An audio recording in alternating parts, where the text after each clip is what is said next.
Alors bienvenue à tous, énormément de rebondissements dans cette nouvelle saga de GameStop. Elon Musk vient de confronter directement le CEO et cofondateur de Robinhood, cette application de courtage qui avait bloqué l'achat de certains titres comme GameStop et d'autres.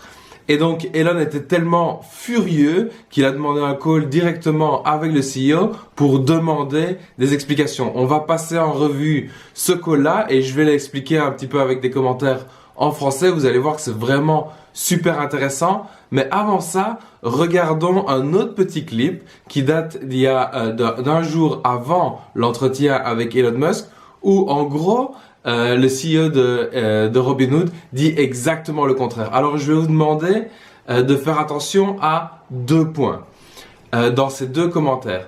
Est-ce que la décision de 1 a été volontaire ou est-ce qu'elle a été imposée à Robinhood? Et vous allez voir que les réponses du CEO divergent d'un jour à l'autre. Et le deuxième point, c'est est-ce qu'il y avait un manque de capital de la part de Robinhood? Et dans un premier temps, ils disent non, et dans un deuxième temps, ils disent oui. Alors, encore un petit peu de contexte. Pourquoi est-ce qu'il y avait, on parle de réserve de capital? Tout simplement parce que la régulation leur impose d'avoir un certain pourcentage de réserve en capital pour assurer les transactions. Et ce pourcentage-là varie en fonction des titres qui sont transactés et la volatilité de ces titres. Et on va expliquer un peu plus en détail cela lors du call avec Elon Musk. Voilà, alors regardons le premier call tout de suite. We absolutely did not do this at the direction of any market maker or hedge fund or anyone we route to or other market participants. The reason we did it was because Robinhood is a brokerage firm. We have lots of financial requirements, including SEC net capital requirements and clearinghouse deposits. So that's money that we have to deposit at various clearinghouses. So some of these requirements fluctuate quite a bit based on volatility in the markets, and they can be substantial in the current environment where there's a lot of volatility and a lot of concentrated activity in these names that have been going viral on social media. So we're really in unprecedented times, and in order to protect the firm and protect our customers, we had to limit buying in these stocks. And to be absolutely clear, Go ahead. But it sounds to me, though, that you're suggesting that there was a liquidity problem inside the firm. And my question about that then raises all sorts of new questions about whether there's a systemic issue underneath the system and underneath the company unto itself. No, there was no liquidity problem. And to be clear, this was done preemptively. So we did this proactively. Alors vous voyez là très clairement, le CEO explique que ça a été une décision préemptive, volontaire de la part de Robinhood qui n'a pas été imposée par le régulateur ou qui que ce soit. Et ce n'est pas dû à un manque de liquidité. Donc là, c'est vraiment clair. Alors il dit aussi qu'il a fait ça pour protéger la plateforme Robinhood. Ça, on peut tout à fait le comprendre. Et si c'était le cas, mais alors il aurait peut-être mieux fallu améliorer la communication et expliquer que c'était le cas, parce que ça peut, c'est tout à fait compréhensible. Mais jamais il a demandé pardon ou jamais il a expliqué, en tout cas dans les premières heures, que c'était un problème de liquidité. Mais aussi, il explique que c'est pour protéger ses utilisateurs. Alors, voilà, il y a énormément d'autres titres très volatiles, il y a énormément d'autres façons de protéger ses utilisateurs. Et pourquoi est-ce qu'il l'aurait fait sans aucune notice pour protéger ses utilisateurs? Ça, c'est un peu flou.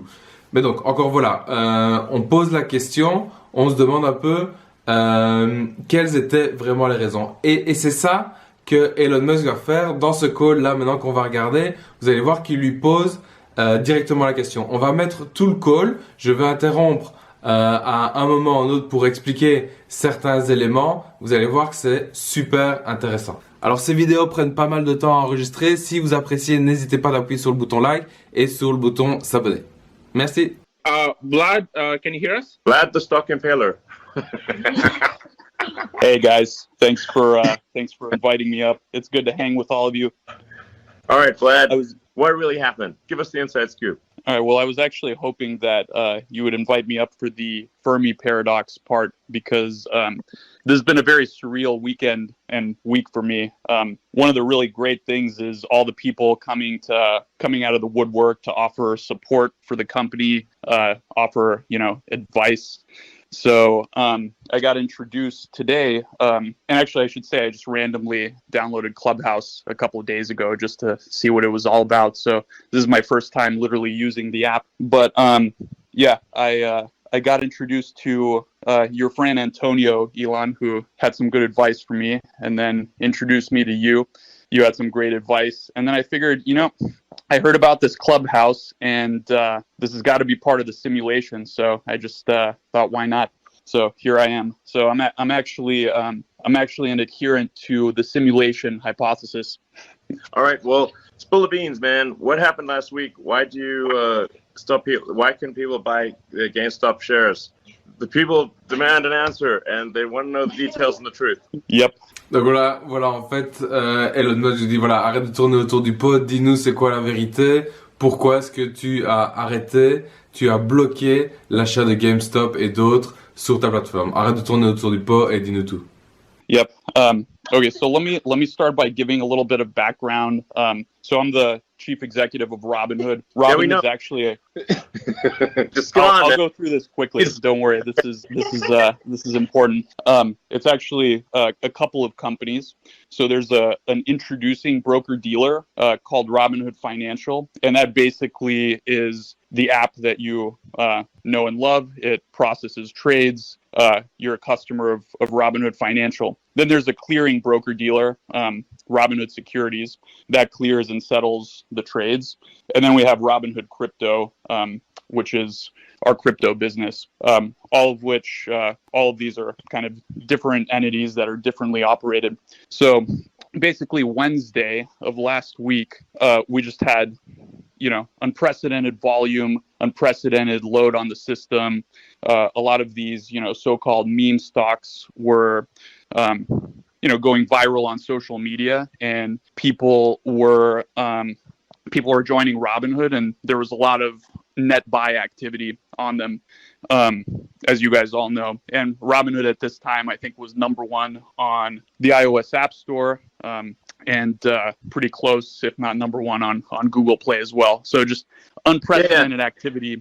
And so Thursday morning, right? So I'm sleeping, but at 3:30 a.m. Pacific, our operations team receives a file from the NSCC, which is the National Securities Clearing Corporation. So basically, as a clearing broker, and this is where Robinhood Securities comes in, we have to put up money to the NSCC based on some factors, including things like the volatility of the trading activity, concentration into certain securities, and this is the equities business. So it's based on stock trading and not options trading or anything else. Donc voilà, donc ça c'est assez important. Donc comme je l'ai expliqué dans d'autres vidéos, je mettrai le lien ici, et ça c'est tout à fait normal. Robinhood est régulé et ils doivent avoir certains fonds de réserve pour assurer la bonne opération de leur business. Et ça, c'est tout à fait normal. So they gave us a file with a deposit, and the request was around $3 billion, which is, about an order of magnitude more than what it typically is. Donc voilà, donc à 3h du matin, il reçoit un fichier qui leur demande maintenant d'avoir une réserve de 3 milliards de dollars. Et comme il va l'expliquer, c'est énormément d'argent, en tout cas pour eux, puisque jusqu'alors, depuis leur création en 2008, ils n'avaient levé que 2 milliards de dollars. Donc voilà, donc c'est vraiment un ordre de magnitude énorme, et ils n'avaient pas cet argent. Right. So, No. Why was that so high? Like, this seems like it sounds like this is an unprecedented increase in demand for capital. What formula did they use to calculate that? Donc voilà, donc là, le gars vient de dire, voilà, on nous demande un énorme montant, 3 milliards de dollars, et donc Elon Musk dit, mais attends, d'où est-ce que ce chiffre sort? quelle est la formule pour calculer ce montant-là? Well, yeah, and just to give context, Robinhood up until that point has raised, a little bit, around $2 billion in total venture capital up until now. So it's a big number. Like $3 billion is a large number, right? So basically, the details are, we don't have the full details. It's a little bit of an opaque formula, but there's a component called the VAR of it, which is value at risk. And that's based on kind of some fairly quantitative things, although it's not fully transparent. So there are ways to reverse engineer it, but it's not kind of publicly shared. And then there's a special component, which is discretionary. So that kind of acts as a multiplier. And basically, discretionary meaning like it's just their opinion. Yeah, it's a little bit. I mean, I'm sure there's definitely more than just their opinion, but basically, well, I mean, I guess like it's based on growth. What everyone wants to know is like, did something maybe shady go down here? It's like seems weird that you'd get a sudden $10 billion demand. Three in the morning. Sorry, how much? Yeah, it was $3 billion US. $3 billion. Okay, $3 billion. Yeah, around. Just suddenly out of nowhere. And what percentage? I wouldn't impute. Donc voilà, donc ça c'est très important. Donc Elon Musk dit voilà, arrête de tourner autour du pot, les gens veulent savoir est-ce qu'il y a eu quelque chose de louche qui s'est passé. Et souvenez-vous, je l'ai expliqué dans la dernière vidéo, en gros la raison pour laquelle beaucoup de gens se demandaient s'il y a quelque chose de louche, c'est la raison suivante. Robinhood est un service gratuit. Forcément, ils doivent se faire de l'argent quelque part. Alors d'où est-ce qu'ils se font de l'argent? Je vais l'expliquer, c'est très simple et très important à comprendre. En gros, leur façon de faire de l'argent, c'est que tous les trades eux-mêmes, ils ne les passent pas en bourse. Ils doivent passer par une entité qu'on appelle le market maker. Et le market maker, c'est eux qui rachètent ces transactions à Robinhood. Donc, ils payent Robinhood pour avoir ces transactions. Et puis, lorsque eux passent ces transactions, c'est là qu'ils se font un pourcentage sur la transaction. Et donc, c'est comme ça que Robinhood a changé son business model. Au lieu de demander de l'argent à ses clients, il demande de l'argent, il revend en gros les informations et les transactions qu'il a vers un autre acteur qui est un market maker. Et ici, ce qui était très intéressant, c'est que ce market maker-là s'appelle Citadel. Et d'après ces sources-là, encore une fois, moi j'en sais rien, faites votre propre recherche, mais d'après ces sources-là, Robinhood faisait 40% de leurs revenus via Citadel. Donc ils vendaient leurs informations et leurs trades à Citadel pour qu'ils les passent. Maintenant, Citadel eux-mêmes avaient fait des ventes à découvert sur GameStop. Et en plus, Citadel venait de renflouer les caisses à raison de 2,75 milliards de dollars d'un gros hedge fund, donc d'un fonds d'investissement qui venait de perdre des milliards de dollars en étant dans ses ventes à découvert sur GameStop. Donc là, vous voyez vraiment le conflit d'intérêts. Robinhood pourrait perdre un de ses plus gros clients si celui-là soit tombe en faillite ou perd énormément d'argent à cause de ça. Donc c'est pour ça qu'il y a des gens qui disent voilà, est-ce que c'est eux qui t'ont demandé d'arrêter? Et là, voilà, il est assez clair, il dit non, c'est pas eux. Mais souvenez-vous, dans la vidéo d'avant, il a dit non, c'était pas le régulateur, on l'a fait de manière préventive et on l'a fait sur notre propre décision.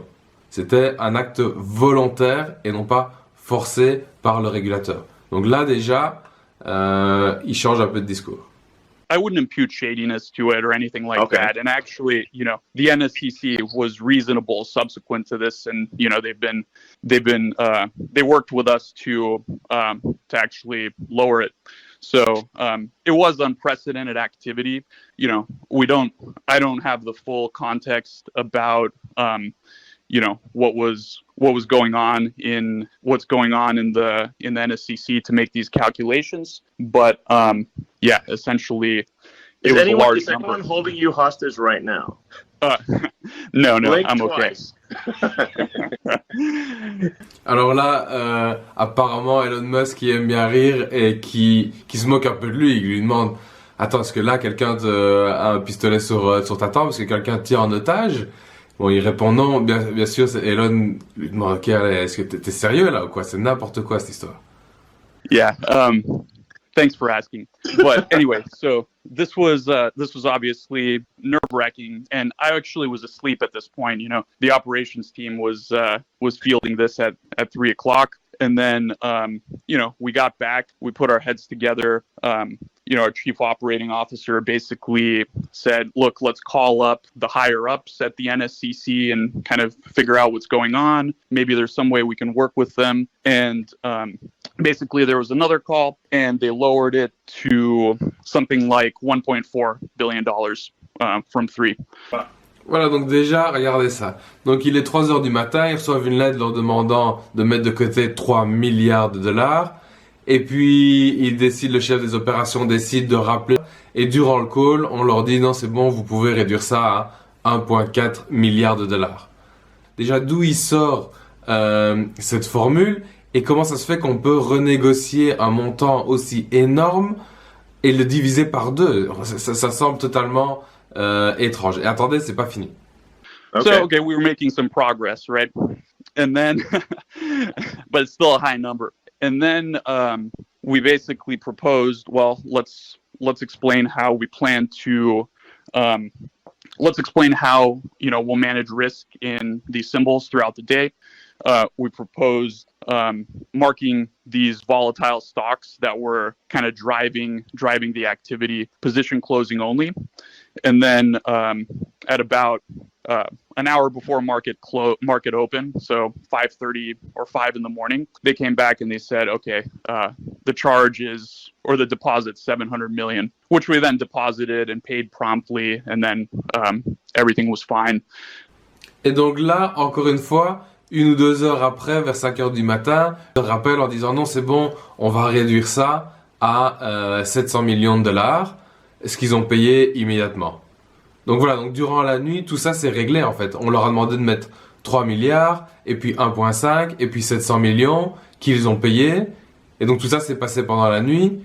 Et donc voilà, pourquoi est-ce que vous avez bloqué, quoi? C'est toujours pas clair.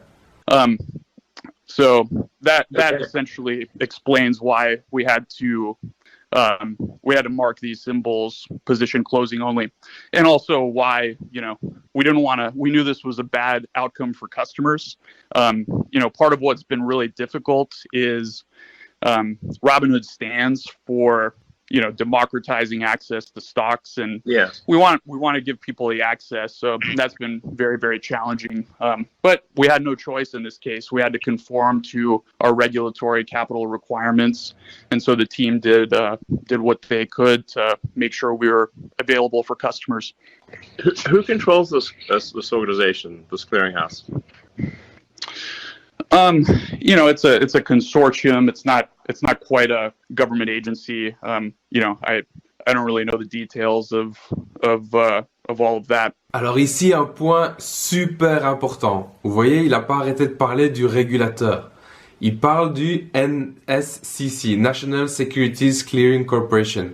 Qu'est-ce que c'est que ça? C'est une chambre de compensation. Donc en gros, une chambre de compensation, c'est une tierce partie où à travers lesquelles les gens peuvent échanger, et c'est assez classique, ça existe entre les banques et tout ça. Donc ça, c'est assez classique. Sauf que c'est pas le régulateur. Eux sont régulés par le SEC, the Securities and Exchange Commission. Ça, c'est un régulateur. Mais le NSCC, ce n'est pas un régulateur, c'est un consortium d'acteurs du marché. Donc vous voyez là déjà une énorme différence. Et justement, ces acteurs-là du marché, on sait que eux ont un pied dans la danse, puisque certains d'entre eux avaient des ventes à découvert justement sur GameStop. Okay. But, you know, and to be fair, like we were I think there was legitimate sort of turmoil in the markets. Like these are unprecedented events with these meme stocks, and you know there was a lot of activity. So there probably is some amount of extra risk in the system that warrants higher requirements. So it's not entirely unreasonable. But we did operational processes to make sure that customers that had positions could sell their open positions, because obviously restricting someone, we got a lot of questions about, okay, you had to restrict buying, why didn't you also restrict selling? And the fact of the matter is, people get really pissed off if they're holding stock and they want to sell it and they can't, right? So I think that's categorically worse. So and lots of other brokers, I think, were in the same situation. Robinhood was in the news, but you sort of heard this industry wide, right? Other brokers basically restricted the same exact activity. All right, so it sounds like this organization, calls you up and they basically have a gun to your head, either hand over this money or else. And so, because I mean, like, basically what people are wondering is, like, did you sell your clients down the river, or did you have no choice? And if you had no choice, that's understandable. But then, we got to find out why you had no choice, and who are these people that are saying you have no choice? Yeah, I think that's fair. We have to comply with these requirements. Financial institutions have requirements. Alors voilà, vous avez vu là, il vient dire on n'avait pas le choix, on a dû se conformer à ce que nous a demandé notre régulateur. Et souvenez-vous, il y a quelques heures auparavant, il disait exactement l'inverse. C'était pas un problème de liquidité, de 1, et de 2, alors qu'il vient d'expliquer que c'était un problème de liquidité, et de 2, il explique que c'était pas le régulateur, que c'était une décision prise en interne qui n'avait pas du tout été obligée par le régulateur. Donc là, il vient de dire l'inverse sur les 2 points les plus importants. The formula behind these requirements, I think it would obviously be ideal if there was a little bit more transparency so we could plan better around that. But to be fair, we were able to open and serve our customers, and 24 hours later, our team raised over $1 billion in capital, so that when we did open, when we do open tomorrow morning, we'll be able to kind of relax the stringent position limits that we put on these securities on Friday. Will there be any limits? Well, I think there's always going to be some theoretical limit. Like, we don't have infinite capital, right? And on Friday there were limits. So there's always going to have to be some limit. I think the question is, will the limits be high enough to the point where, they won't impact, 99.9+% of customers. So, if someone were to deposit $100 billion and decide to trade in one stock like that, that wouldn't be possible, All right. All right. Well, I guess people really just want to know, if you had no choice, then you had no choice. It's gun to the head situation, and then that's understandable. But then whoever put that gun to your head should, be willing to answer to the public. Yeah, listen, and I know there's processes. This is unprecedented times, and to be fair to those guys, they've been reasonable. So I think the one thing that is maybe not clear to people is Robinhood's a participant in the financial system. So we have to work with all of these counterparties. So we do get a lot of questions about, why do you work with market makers? Why do you work with clearing houses? Vertically integrating and getting, it's hard enough to build introducing a clearing broker dealer. Not too many people have done that, but the financial system that allows customers to trade shares is sort of a complex web of multiple parties, and it's hard to. Everyone says, oh, it could be better, it could be improved. It's just the necessity of trading equities in the U.S. that you have to do all these things. To what degree are you beholden to Citadel? Like basically, if Citadel's unhappy, then what happens? Yeah, so that there was a rumor that Citadel or other market makers kind of pressured us into doing this, and that's just false, right? Market makers execute our trades; they execute trades of every broker dealer. This was a clearinghouse. This was a clearinghouse decision, and it was just based on the capital requirements. So. From our perspective, Citadel and other market makers weren't involved in that. But wouldn't they have a strong say in who got consortium, not a government consortium, or not a government regulatory agency? I don't have any reason to believe that. I think that's just like, then you're getting into kind of the conspiracy theories a little bit. So I just have no reason to believe that that's the case, Okay. All right. Well, I guess we'll see what happens with future attractions. Alors voilà, si cette vidéo vous a plu, n'hésitez pas d'appuyer sur le bouton like, laissez-moi vos commentaires en bas et on se revoit pour la prochaine vidéo. Merci.